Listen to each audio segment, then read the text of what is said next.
I think what we need more in this world is confident people. The world would be a better place if people knew their worth and they knew truly how much they were worth and they were able to discover that about themselves. They were able to feel seen and heard for the mess and the shit that they go through, but also come out on the other side of that so much stronger with a stronger sense of self and being able to make the world a better place with their uniqueness. Knowing that this is the most cliche thing ever, but I do believe it. I think a person being themselves is the greatest superpower that they can have.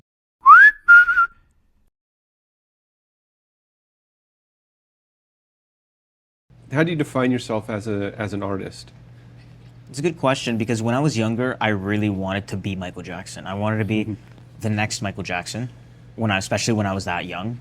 As I got older, I started to see things differently though. Especially when I was younger and before I became an adult, during my teenage years especially, I had this problem where I was constantly trying to be like other artists so much where I felt like I was copying because I didn't really know any better and I didn't have a really strong sense of self and a strong sense of identity or really a firm foundation and solid understanding of who I was, not just as an artist but as a person. And I went on a 5-year hiatus from when I was about 17 to just last year. Now at the age of 22, in those 5 years that I took time off from music was really pivotal for me because I was able to understand who I am as a person and as an artist and what I really wanted to do with my sound and the direction I wanted to take my career.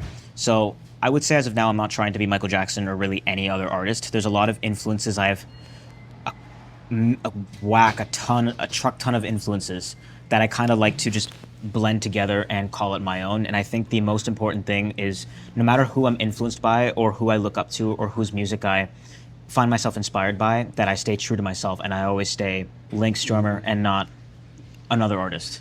So you said you took this 5-year hiatus. What were you doing during that time, and how did it lead you to who you see yourself as now? That was in about 2020 that I decided to take a break from music, and I took a hiatus not thinking I would ever come back to music. It was kind of an indefinite thing. It was kind of like a, who knows, we'll see, but I'm not going to try to make this my career like I was before. You know, there was a bunch of I really had no plan. Instead, in those 5 years, what I was focused on doing was climbing the corporate ladder because at that point I was just getting ready to graduate high school. I was finishing up my final year. Me and my classmates, we were all collectively applying to universities and college, and I applied to university and then I ended up going. And what I ended up studying was marketing, but like corporate marketing in that business sort of world, and even with a little bit of a biology minor mixed in, because I told myself that music, it's not going to work out, it's not going to happen, this is the end. And I felt pressure from my parents, my peers to get a real job, do the 9-to-5 thing. So that's what I put my head down and started working towards. I became very involved and very active on my campus that I was attending. I really tried to be a good student. I aimed for internships, did all the right things. And throughout those 5 years, the more I did it, the more I felt like the sense of emptiness in me. Like I felt every single day that there was something wrong, but I couldn't put my finger on it. And at the same time, I was doing a lot of self-development, like discovering who I was as a person and what I really wanted and what, not just the things I liked and disliked, but what I'm willing to tolerate, what I'm not willing to tolerate, overcoming a lot of things. I used to struggle with social anxiety when I was younger, and that was one of the things I pivotedly was able to overcome in those 5 years. But apart from that, it was constantly feeling like I had made a mistake, and I felt regret because when I saw other artists my age that were finding success in music, I was happy for them, but I couldn't help but think that I had done myself a disservice or I had disrespected myself in a sense by telling myself I can't do this anymore, and that it was kind of a way to cope with the fear of going back to music, that I told myself, no, this is what you got to do now. You got to go pursue business or get a degree, get a real job, build a life for yourself. So ultimately that didn't last very long. It was a very long 5 years, but I decided to come back because the water of the dam just broke and I couldn't really resist that anymore. I think that's great. I mean, so many people focus on going to college just for getting a better job, right? But it's people forget about this whole aspect of just self-development when Right. you're in college. And it sounds like you got an experience of developing yourself and that led you back to a part of yourself that you couldn't deny. Right. Yeah, of course. I didn't have like a typical college experience because I didn't go to college in the States. I am from Canada, so we have something called university over there, and a lot of our universities are not like party schools or whatever, and the one I went to wasn't a party school. It was a commuter school right in the middle of downtown. So I didn't have a typical college experience, but I did have the experience of going to a ton of student events, trying to make friends, socialize, figure out what I wanted, get good grades, think about applying for internships, job prospects, thinking about all that really heavy stuff at such a young age. And I would say just what that helped me develop is especially a sense of confidence and a sense of empowerment, because I remember the person I was when I walked into my campus for the very first day in my first year. I was this person that was pretty insecure. I was very shy. I had no confidence. I didn't know how to talk to people. I was scared to talk to people. I was scared of people looking at me in a room. And that went on until my second or third year of university.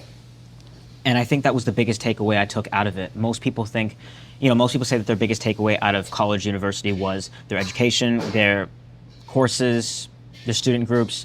And for me personally, it was a social aspect and discovering who I am and not being scared of what people think of me, and really learning to like myself and discover what I liked and didn't like, and becoming comfortable in my own skin, and being comfortable in my own skin, especially in a room full of people.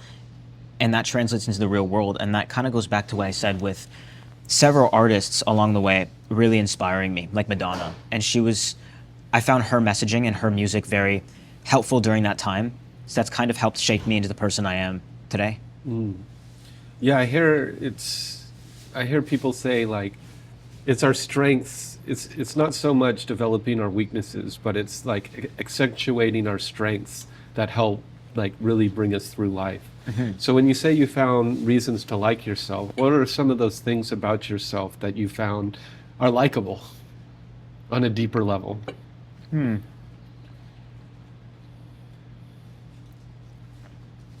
That's a loaded question. Get used to it. That's a question that I find people don't get asked often, and people don't even ask themselves often. What do they like about themselves? And I think if more people ask themselves that, they would have better self-worth, better self-esteem, a better relationship with themselves. So to answer your question specifically, what I like about myself, I would say, although I'm not a perfect person and I have many things to work on, as we all do, I have my weaknesses, I fall short. Some of the things I've really grown to like about myself is my ambition. I'm a very focused person in the sense of I know what I want and I go after it at any cost. Whereas before, I wasn't as strong in that, even from when I was a kid, I've always been pretty decisive in what I wanted, but sometimes I lacked courage when I was younger to actually take steps and take the right action to make that happen. And as I've grown older now, I've really learned to do it and develop that sort of courage and initiative, and that's one of the things I've really grown to like about myself. I think you kind of answered a little bit of this next question, which is, who are you really behind the scenes? Behind the artist, in a way? Yeah, behind the image that you project as an artist. Well, to be honest, I'm not entirely different. The whole persona that people see publicly online, that is how I behave behind closed doors. Maybe a little bit calmer, a little bit less exaggerated, but ultimately I'd say I'm pretty similar. Not a crazy comparison.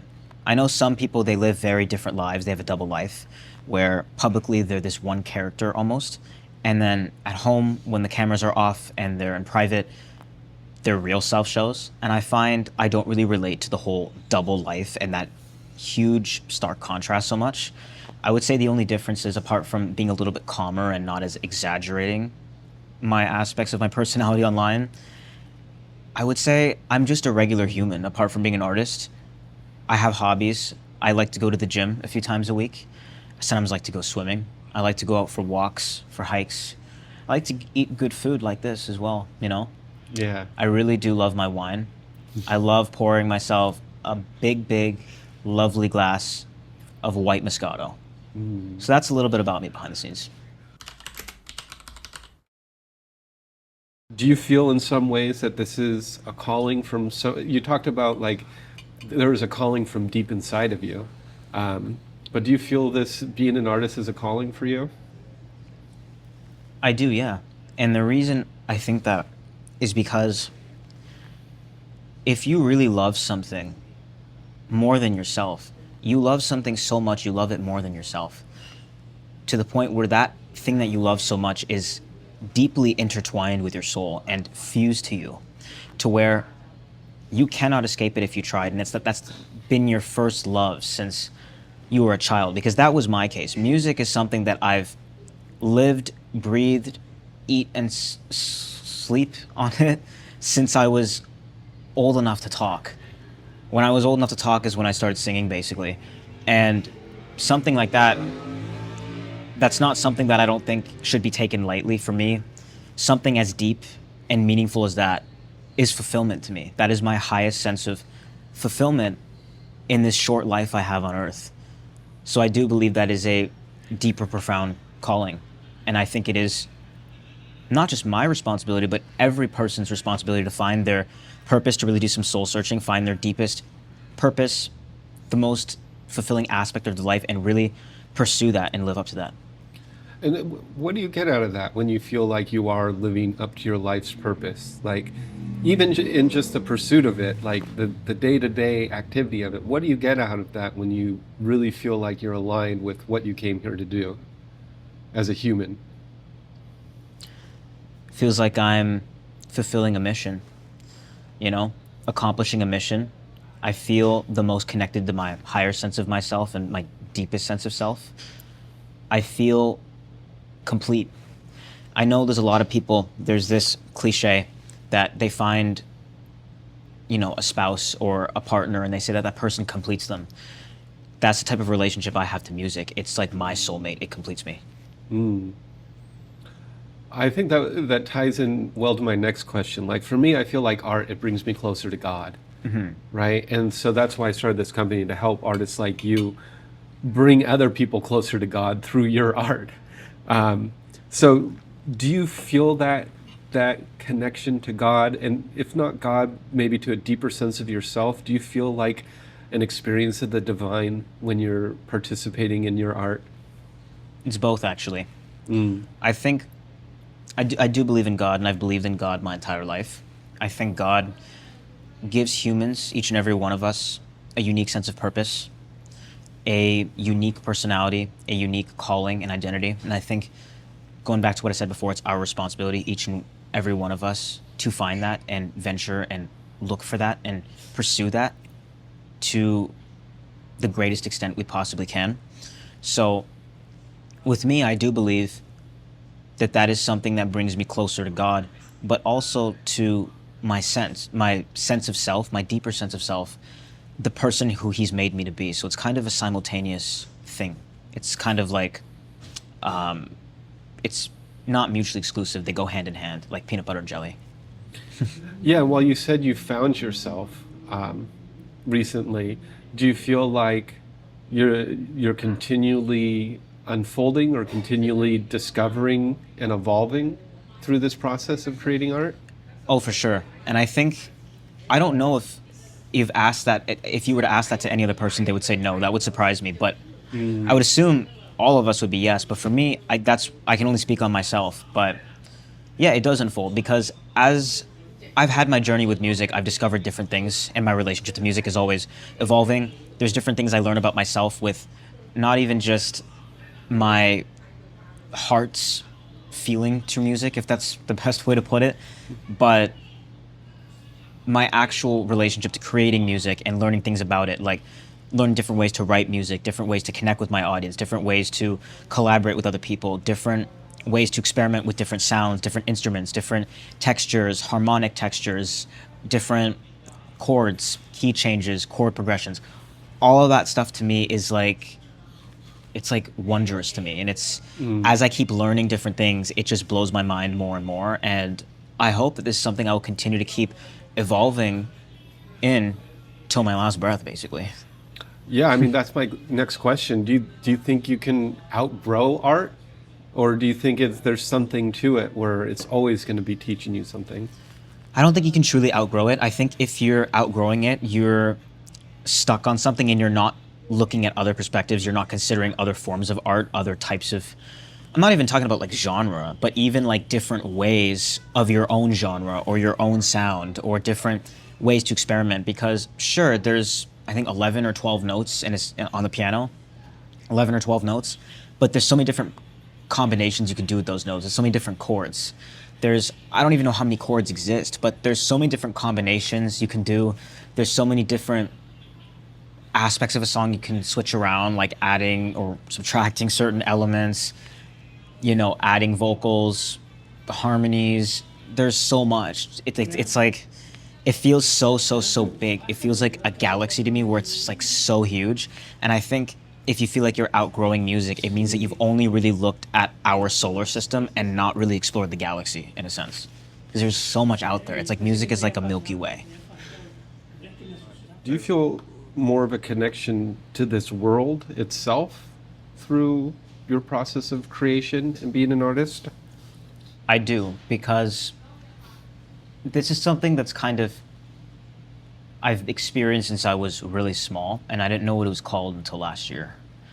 But I have something called synesthesia, which means that when I hear certain songs that are in certain keys or chords, varying on instrument, of course, I start seeing not just different colors, but different visualizations of scenes. I start picturing different scenes. Like, there's a weird example. I'm sure someone in the world watching this will be able to relate. But if I hear a song that's very, I don't know, that's like in F minor, I'll start seeing city lights, nighttime, skyscrapers, think downtown Toronto or New York City, that sort of thing, where it's very like, or even Miami, it's like that nighttime city life, nightlife thing. But that's one way that I feel more connected to the world, that certain aspects of music, like different elements or different chords or ways to play an instrument, evokes like different emotions in me that I can experience in the real world. Like I can make these connections, like even when I'm working on my projects, like with my upcoming album, I was able to kind of sequence the track list and consider like the key of the song and even the BPM, but like more so the key and how that would translate into the real world, as in like what type of mood. Like I could tell what type of song would be suitable for a late night drive, or what song is more suitable for a walk out at 3 p.m., or what songs evoke different colors and moods. And that's also kind of how I make my cover art for my singles, even my album artwork. It's like I think about what colors I see, the kind of vibe, and I can translate into the real world with the music and how I feel from that. So that's one big way that it helps connect me to the world. That's incredible. I don't even know a follow-up on that. I'm like, my mind's just like, It's strange, I know. It's Yeah. not. Even I thought it was weird because I didn't know there was a. it's not that it's strange. It's I don't know there's beautiful word in for a it. way. Yeah, I didn't. I had to look it up what it was called, and I started with the Google search. It was like, when I hear certain songs in different keys, I see colors. What's that called? Is that normal? Yeah. You know. Yeah. When we talk about connection too, what about connecting with other artists? What's the experience of creating alone versus creating with other people? Creating alone can be nice sometimes when you are writing something that is so personal that only you would know how to write it and only you would know what direction to take it in. But I think that's not as common as many people would think. And even just creating alone, whether the song is super personal or not, it has a ceiling. And while I have enjoyed some of my time creating art alone, because this upcoming album I've begun to work on that's coming out this year, and the songs that I've released that are from it so far, I've written all of those alone. And I've also written songs for other people, for other artists. And I've been in rooms collaborating with different artists and just hearing ideas, just bouncing off ideas of each other, hearing different melodies, different lyric ideas, and just having a whole discussion, like dissecting the idea of the song and stuff.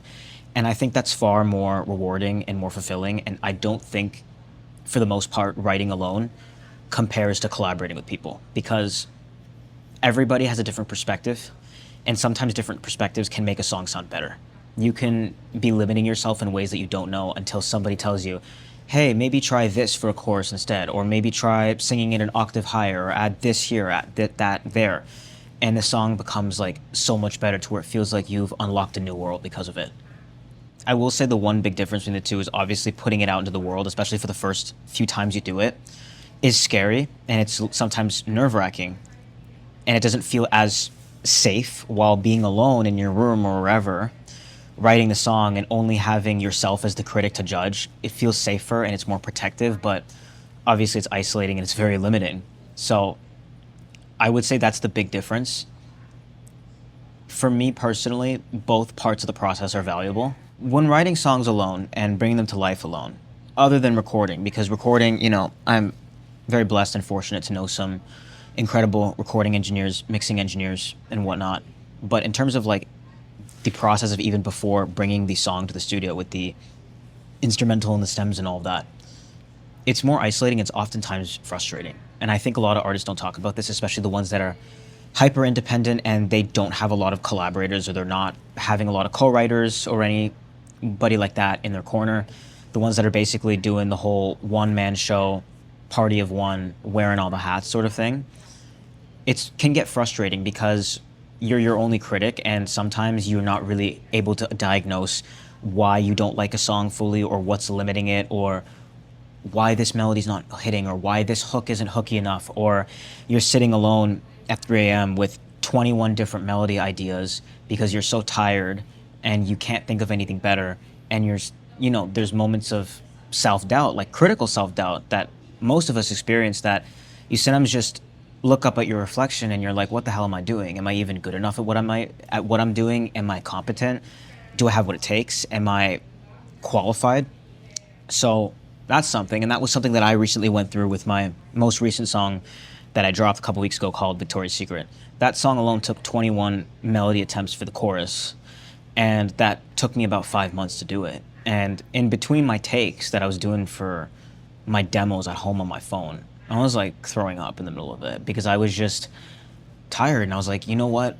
This is oftentimes very isolating, and sometimes it does get really bad once in a while, but there's also nice parts about it, being alone, that you can celebrate with yourself when you land on something that you're really proud of. But I still think that doesn't compare to celebrating with other people and having other people to support you along the way and building something and creating a beautiful piece of music or a lovely body of work together as a collective effort.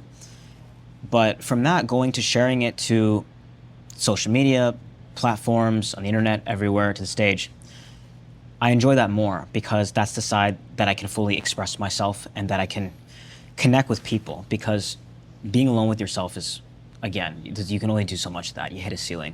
So being able to connect with strangers or even people like your fans, audiences, really being able to express yourself and having that song resonate, especially seeing the reaction of them and them appreciating your work and really liking your song, I think that's far more rewarding. So that process is like the end goal. And I think that's the outcome that makes the early stages of being in isolation worth it. What does your connection with your fans mean to you? Apart from love is the best word I can, and appreciation and an overwhelming sense of gratitude. That's the utmost thing that I can say first and foremost, that if you have put yourself out there and you have people that are receptive to it and they're responding to you and they like what you do and they support you and they love you, you can't help but to naturally love them back and want to do more for them, put out more for them, make them happy, do stuff for them. Because at that point, it doesn't even become about yourself anymore. Like for me personally, when I've gained fans along the way and I've seen the way people have responded to my music and people have told me stories about what they liked about it and how it affected them in their lives, at that point, it didn't become about me and my story and my music and me anymore. It became about I'm doing something for people. I'm serving people in a way. I'm helping them feel seen. I'm connecting with them. I'm relating to them. I'm giving them a voice in a sense, especially if people can relate to my lyrics. That's like the biggest badge of honor I can wear, that if somebody tells me that, like when people tell me that my lyrics have made them feel seen, that they felt like I gave them a voice when they couldn't say things themselves. So at that point, it becomes way bigger than anything you could achieve for yourself, but rather you're achieving it together as a collective thing, as a sense of community and belonging. That's the way I see it anyway. It's like my way of giving back. It's my, not, I don't want to say charity, but it's one of the ways I like to give to the world is through what I create. I like to give through the way I express. Yeah, that's beautiful. It's not that your art is just for you. It's coming through you to benefit the world. Right. Can you share some stories or interactions with your fans that have stuck out to you?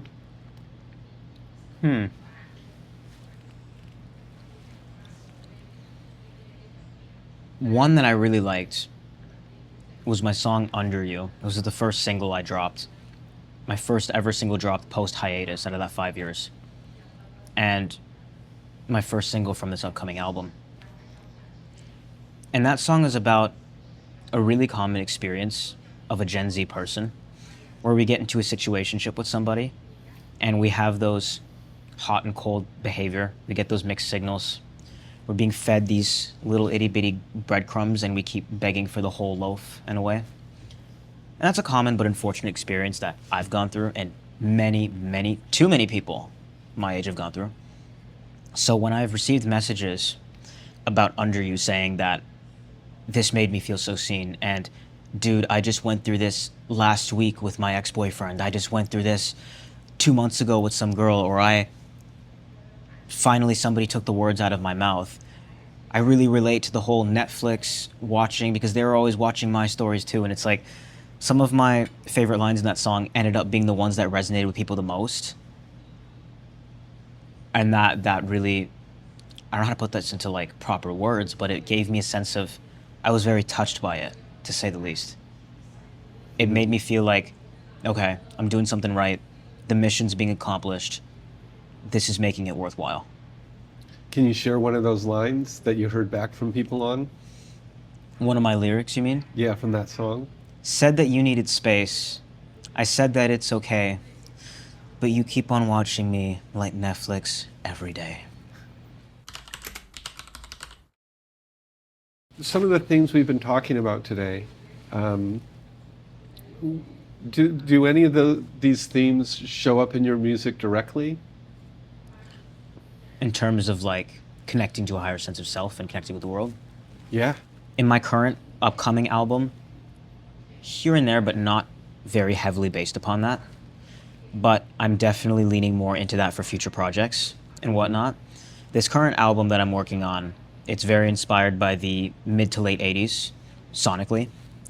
And it revolves around one relationship, or as I like to call it, one insane emotional roller coaster that consumed me for 6 crazy long years, 6 years too long. And it shows all the different angles of that, whether it's attachment, longing, desire, or the more uglier emotions like frustration, guilt even, because I don't think that's talked about enough, but you know, the guilt that you did, the guilt from what you've done to another person and the regrets you have with that, the ways that person hurt you and how it frustrates you, pettiness, resentment, bitterness, even going back to a little bit more wholesome, warmer themes like comfort, reassurance, you know, what could have been, longing, hope, mourning, grief, all of these complex different emotions that people have, especially when they've attached themselves to one person and they've really loved that one person and all the different angles of that story. I hope that people can find themselves in the story that I'm telling with this album. So yeah, I would say this album is very, very human in the sense of a relational aspect that many of us relate to. Yeah, we started off you talking about you're finding yourself. And there's no better way to find yourself than through a relationship. You're basically narrating half of my album. So what's the name of the album? Can't say quite yet, but Mm. very soon I'm going to be announcing it. Okay. And then when is the album coming out? We don't have a finalized drop date yet, Mm-hmm. but we're hoping for summer. Let's switch a little bit to the business side of this. You know, I told you about the tools that we're building for independent artists. Of course. A lot of how we're going to build that comes from me doing these interviews and asking people like you what you need. But first, what are the advantages of being an independent artist? This is something I've really thought about a lot, actually. Getting to know the music industry and the business aspect of the music industry, which is something I think, if you're an artist watching this, please, I beg of you, educate yourself on the business side of music. It will save you. You really need it. But the advantages of being independent, for me personally, creative control. I've never been signed to a major record label or anything. And obviously I'm not saying that this is the case with every record label, but sometimes artists compromise their sense of self or their brand, their identity, their image, what they want out of their project for other people. And I think being independent allows you to not answer to anybody but yourself. So that's one of the upsides. That's actually the main upside I can think of being independent. And you also, in essence, own whatever you want. Like, you own your masters. You have a say in your splits. You have a say in your distributor. You have more control over what goes where and how it's expressed. What support is missing that would help you most as an indie artist? What is the industry overlooking that you need?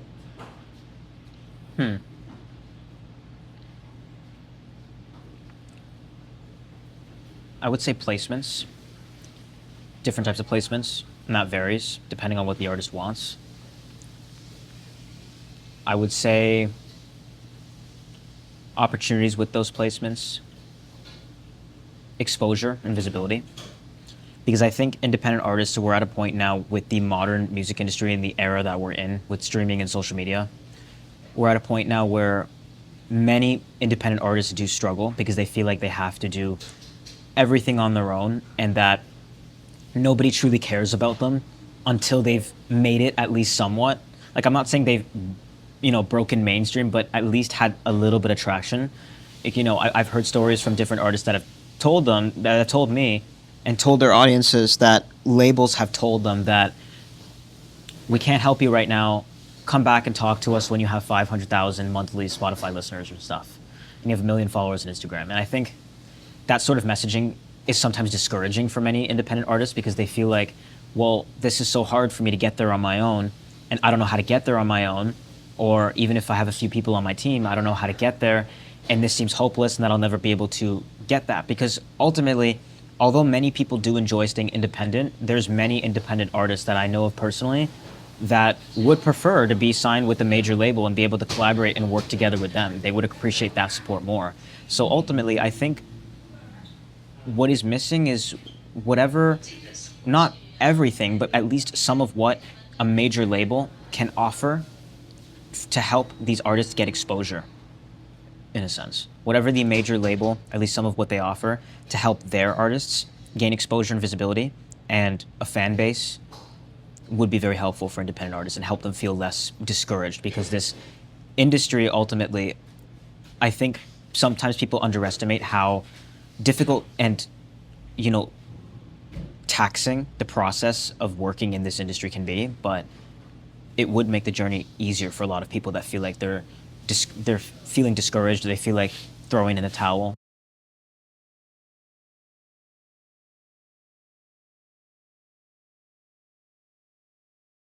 What makes Link Strummer and not Michael Jackson and not The Weeknd or anyone else? So what makes Link Strummer Link Strummer? It's a good question. It's a very broad question. It's a question I'm not the best. I will admit I'm not the best at putting my thoughts and translating them into human words very well. but I will do my best. What makes Link Strummer Link Strummer? The drama, but with enough self-awareness to know what's going on. The drama, the chaos, the occasional instability, all of the mess, and the self-awareness behind it. I would say the confidence. I would like to consider myself I like to think of myself as a confident, articulate person, in the sense of that I know what I want and I know what I'm here to do, and I don't compromise myself for anybody.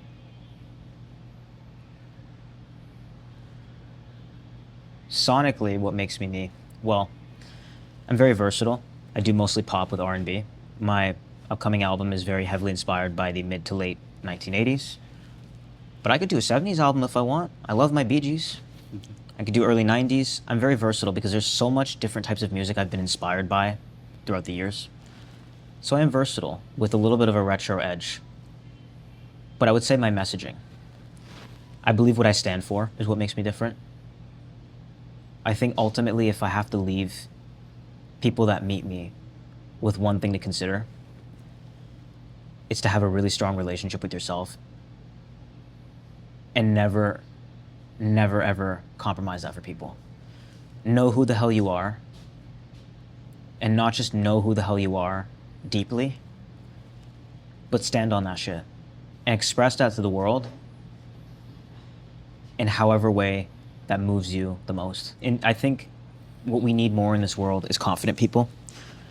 The world would be a better place if people knew their worth and they knew truly how much they were worth, and they were able to discover that about themselves.